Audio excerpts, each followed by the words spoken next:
In 1636, Captain George Corwin came to America, where he became a merchant, got married, and had children.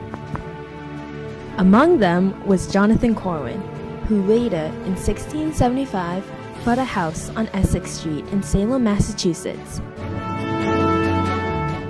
Being a magistrate during the Salem witch trials of 1692 that led 19 people to the gallows directly ties that house to the trials, and therefore it came to be known as the Salem Witch House.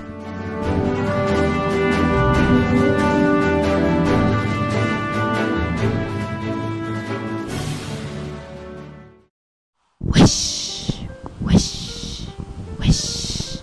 On a winter night in February of 1692, two girls, Betty Paris and Abigail Williams, wished to learn the profession of their future husband. However, after that, they got into hysterical fits and would scream around the room, wish, wish, wish. When Dr. William Griggs examined them to search for the source of their odd behavior, he concluded that they were bewitched. That ignited the witch hysteria.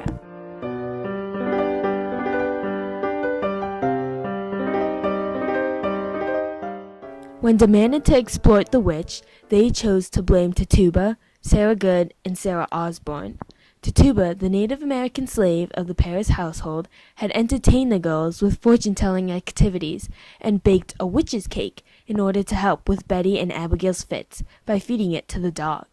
The cake had utilized the girls' urine, and depending on whether or not the dog died after eating it, determined if the girls were bewitched. The outcome of that cake is unknown, but the act of making one outraged Betty's father, Reverend Samuel Paris.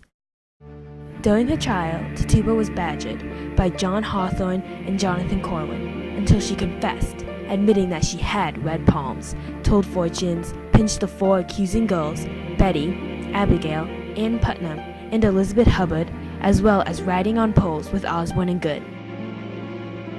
What did they say to you? They said to hurt the children.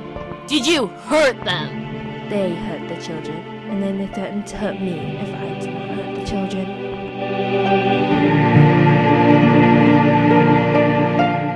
She was still sent to prison in Boston.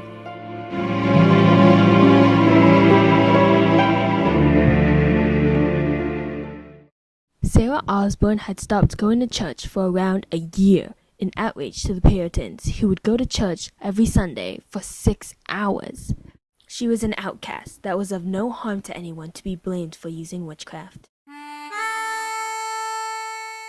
Hath the devil ever deceived you and been false to you? I do not know the devil. I never did see him.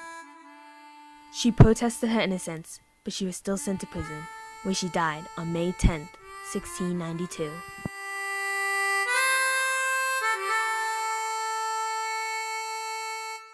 Sarah Good, a beggar, would scowl at people who were reluctant to give in her charity.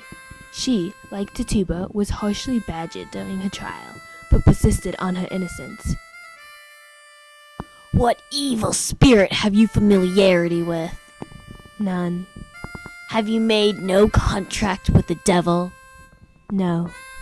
Why do you hurt these children? I do not hurt them. I scorn them. Who do you employ, then, to do it? I employ nobody. What creature do you employ, then? No creature. I am falsely accused.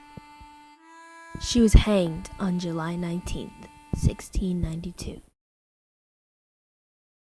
In the end, 185 people were accused of using witchcraft, and among them, 19 were hanged, and one was pressed to death.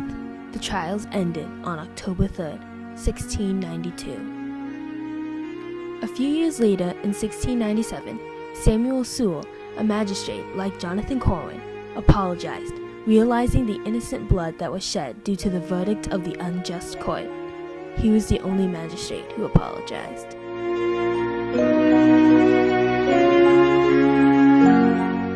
A memorial was made in August of 1992 to dedicate the lives that were lost during the Salem witch trials.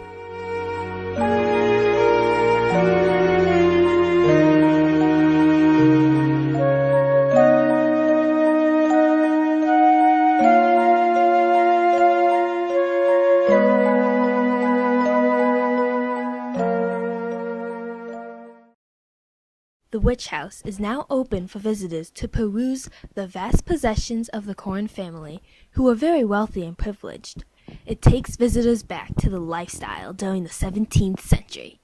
The house has been kept intact and in 1944 was moved 30 feet to be prevented from being taken down, because it is understood how important this house is to the history of Salem.